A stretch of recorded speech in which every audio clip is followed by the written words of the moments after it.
2배 ETF라는 것은 크게 먹으려는 그런 욕심 내지는 그런 심리를 시장에서 정책적으로 맞춰진 거기 때문에 해외랑 마찬가지로 그 자체가 나쁜 건 아닌데 규모가 너무 빨랐다, 너무 컸다는. 매주 화요일 저녁 8시에 진행되는 무료 특강 아래의 고정 댓글에서 신청해 주세요. 네, 안녕하세요. 유니스토 자산운용의 리서치 센터장 김장렬입니다. 2주에 한번 뵀는데요. 2주가 진짜 2년 같아요. 정신이 없어서 오늘 말씀드리는 건 조금 죄송스러운 것도 있고 주가 너무 많이 빠져갖고 대신 유감스럽지만 그래도 침착하게 냉철하게 하나하나 따져보겠습니다. 7월 증시 변동성 확대는 위기일까요? 기회일까요? 위기였죠. 오늘 7,200, 오늘이 7월 7일인 8일, 오늘 며칠입니까? 7월 8일인가요? 어저께 빠지고 7,500 가다가 오늘 또 빠졌어요. 오늘 한 5% 넘게 빠져서 7,200 됐는데 제가 본 6월 초부터 봤던 코스피 밴드가 있습니다. 제가 저의 기준입니다. 그것이 7,200하고 9,500이었어요. 고점이 9,358인가 9,350 얼마였어요. 예, 장중 고점 얘기하는 겁니다. 거기 대비했을 때 이게 거의 20% 조금 더 빠졌지 않습니까? 그래서 지금 질문하신 게 위기일까요? 기회일까요? 하면 위기란 말에 위험과 기회가 있는 거지 않습니까? 이미 20% 빠진 것에 있어서는 위기가 많이 반영이 됐다라고 말씀을 드리겠습니다. 혹시 아십니까? 우리가 전쟁 때 3월 달에 있잖아요.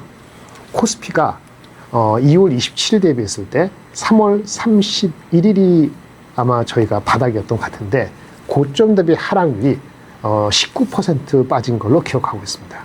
19%.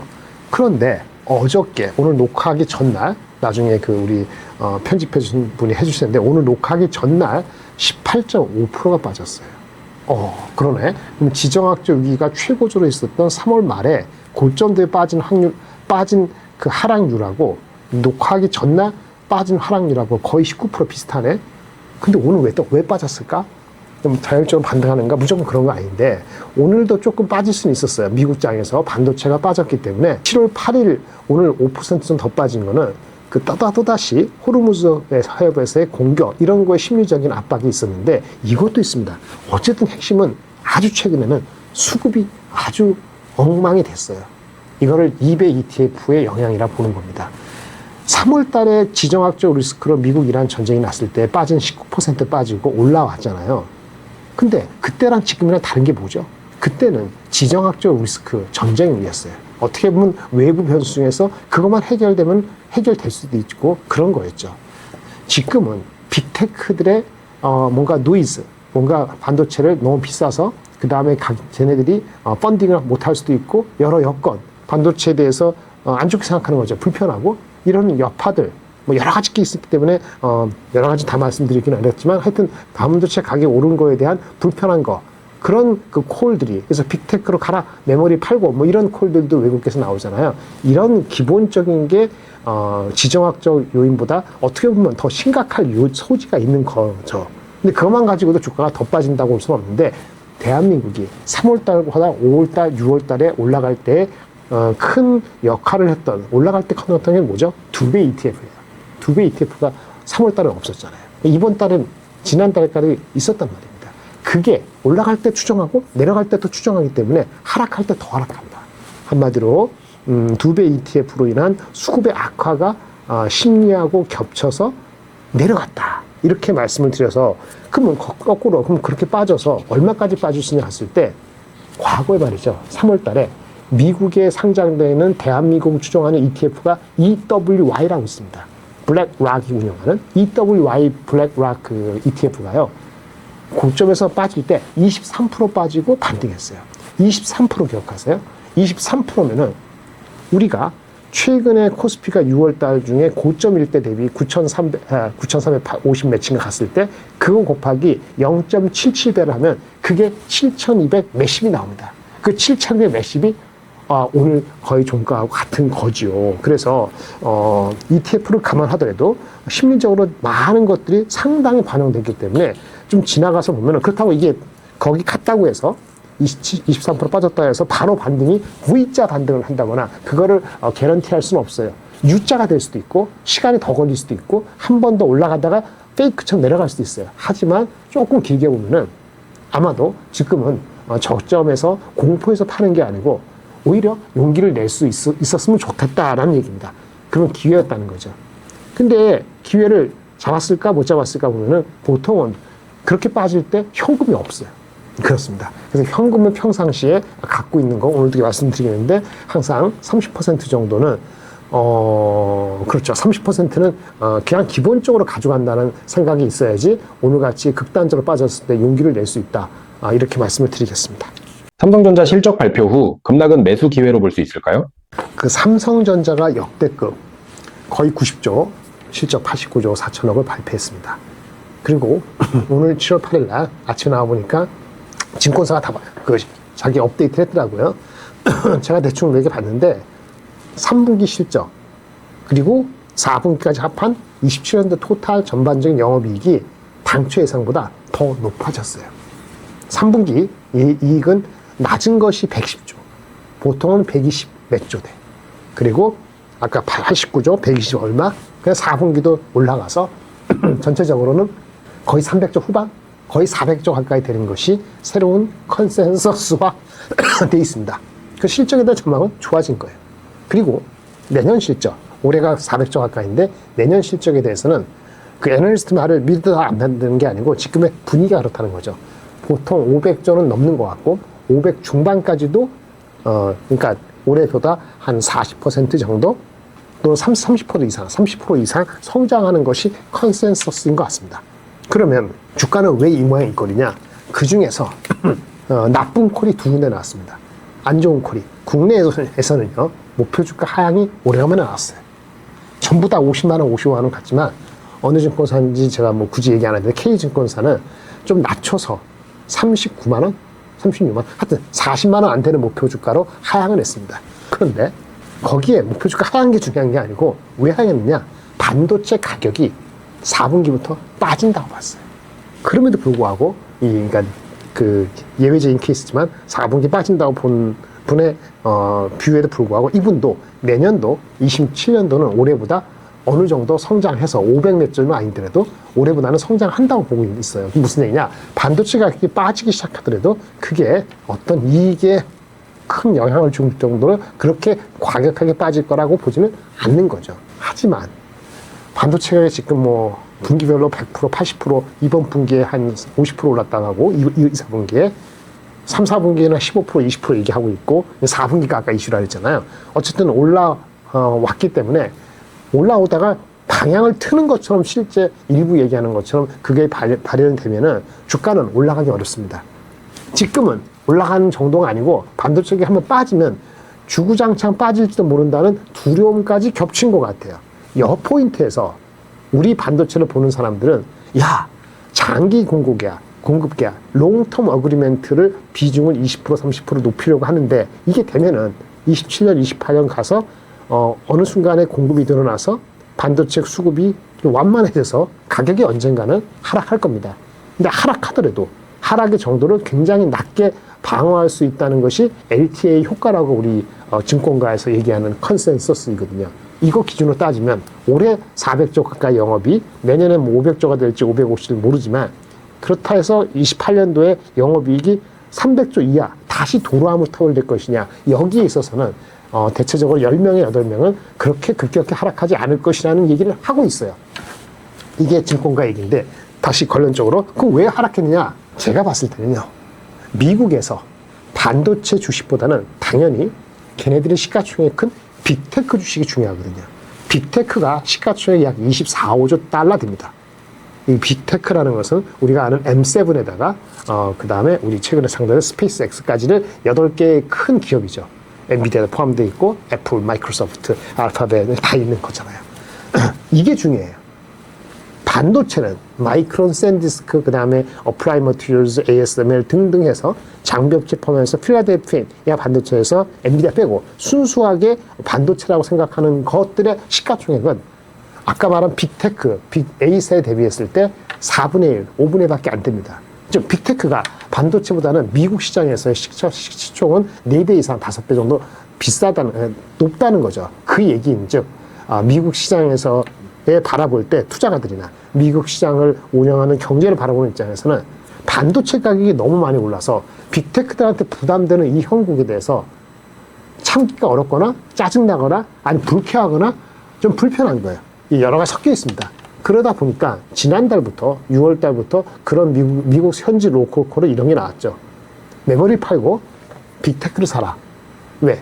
메모리, AI 메모리, 우리 삼성전자 하이닉스 이 제품이라는 것도 결국은 빅테크들이 투자를 지속적으로 이제 계속 커미트 이렇게 확인하고 더 증가되고 이런 가정하에 있는 건데 이렇게 빅테크들이 만약에 펀딩하기 어렵거나 오픈 AI가 지금 미뤄졌잖아요. 미뤄진다고 하고 있고 아니면 금리가 혹시라도 올라갈지 모른다는 얘기도 하고 있고 어쨌든 간에 반도체 코스트가 애플만 그런 건 아닙니다. 애플 같은 경우는 PC에 들어가는 코스트가 5% 10% 하다가 20, 30% 올라가는 거 그런 게 다 취플레이션 갈 수 있다 이렇게 우려하고 중국 거를 써보려고 그래봤자 제한적이라 봅니다. 그 효과는 하지만 그렇게 분위기를 잡아가고 드디어 어저께는 모건 스탠리 증권사 뭐 걔네들은 자기네 입장을 할 수 있지만 미국인 입장이니까 반도체 사이클이 꺾였으면 끝났다 이런 얘기는 명시적으로 하지는 않았지만 얘기는 이거죠.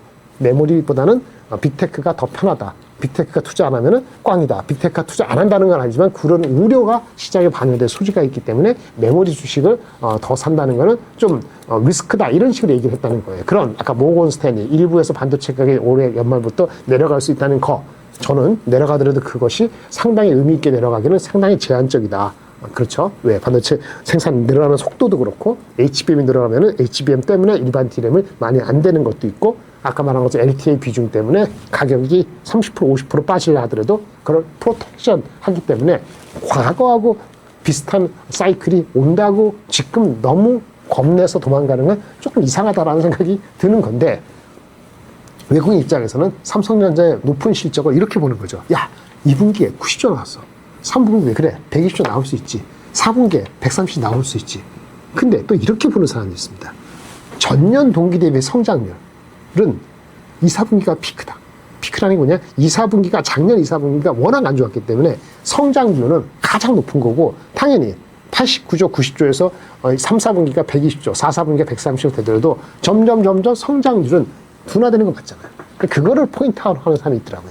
근데 제가 드리는 말씀은 그렇게 되더라도 550조 정도가 나온 말이죠. 어떻게 되는지 아세요?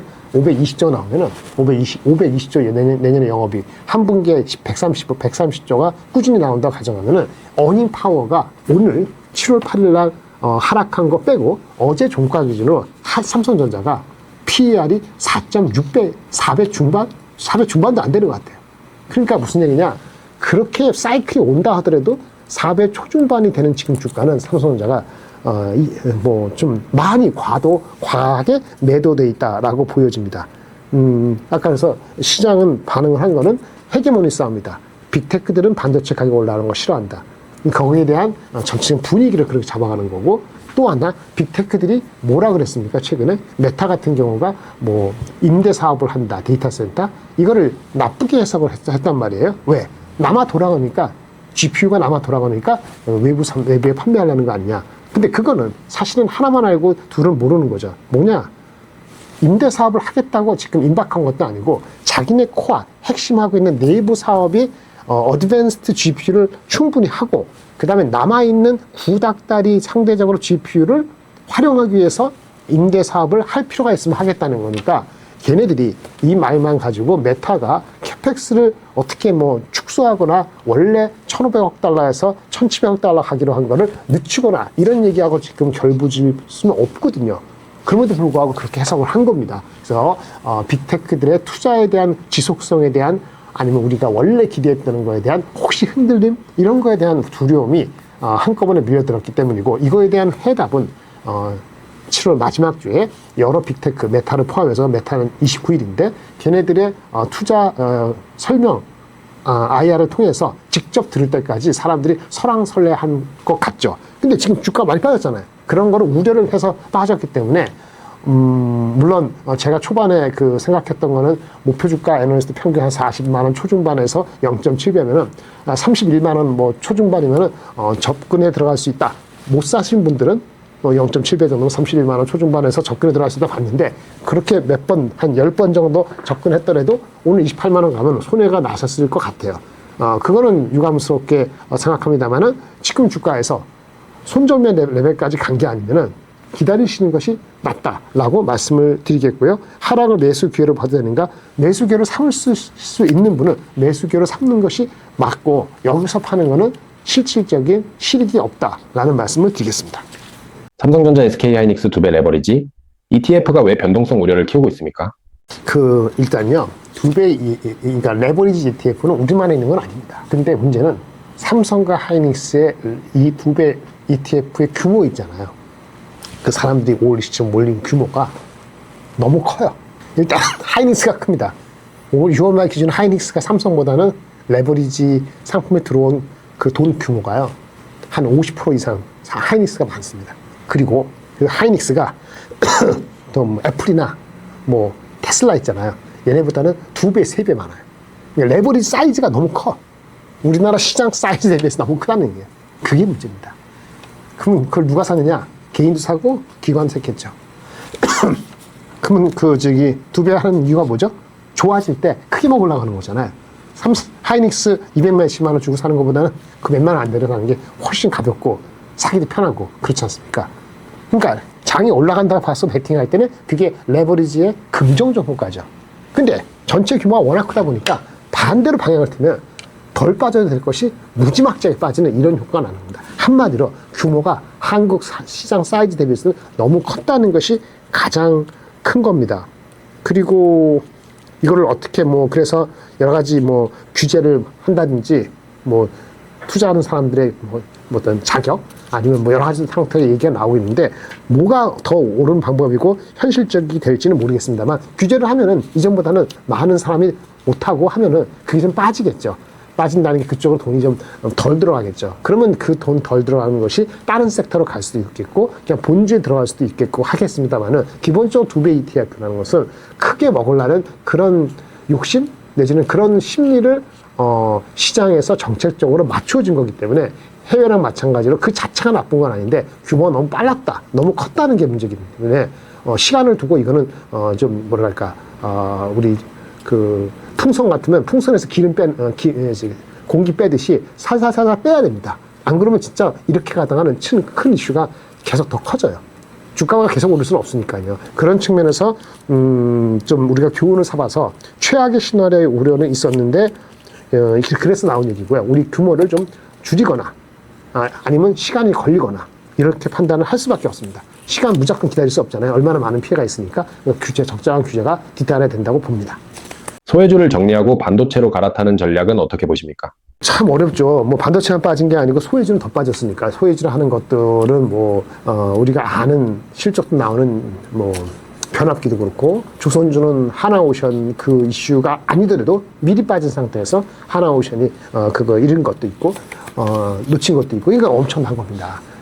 그냥 방산도 힘이 그렇고 소부장은 더 말할 것도 없고 그나마 요즘 하는 거는 화장품이나 기타 등등 AI랑 관계없는 것이 다른 방면에 우리 그 밸런스 하나는 AI라는 거 반대편에로서 유통주라든지 이런 그 화장품주가 좀 이렇게 어텐션 받고 있는 정도란 말이에요. 그럼 소외주라면은 반도체만큼 못 가고 그 다음에 AI 이슈가 되고 빅테크 이슈가 나오면 또 다른 것도 AI 비슷한 것도 못 가고 이런 상태의 소외주 주가가 목표 대비됐을 때 30%, 40%, 50% 빠진 이런 소외주를 갖고 있으면 어떻게 하냐는 얘기죠. 첫 번째, 이게 얼마나 많이 있느냐가 중요합니다. 자기가 갖고 있는 비중이 시가총액보다 3배, 4배 이런 얘기예요. 시가총액 비중이 5%, 10%도 안 되는데 그쪽에 30% 있다? 그러면 반등이 있을 때 얼른 줄이시는 게 맞다고 봅니다. 이전에 똑같은 말씀하셨어요. 물리더라도 큰 대형주를 가지고 해야 됩니다.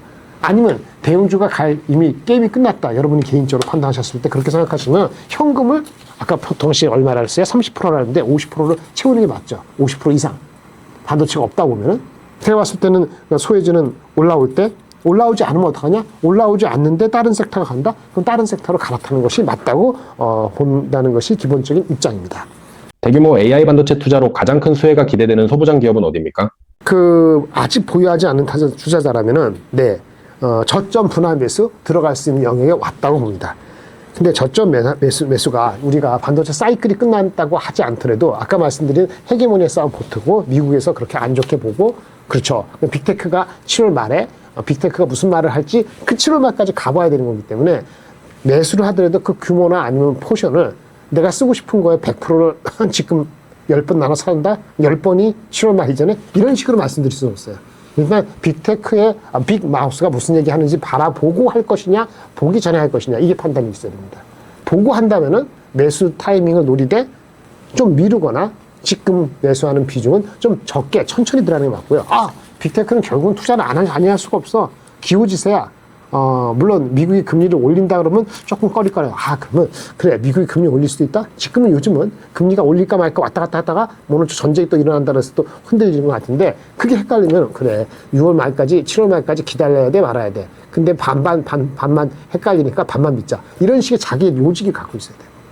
그러면 그 나머지 세이프하다고 하는 그 비중 이렇게 하면은 채를 써면은 비중이 좀 줄잖아요. 그 비중만 5번 7번 정도, 10번은 여러분한테 요구하기는 어렵고 5번에서 7번 정도 나눠서 하루에 5번, 7번 나누는 게 아니고 며칠에 걸쳐서 나눠서 접근을 하시고 그렇게 접근하셨는데 불구하고 손점에 걸리면 어떡한다?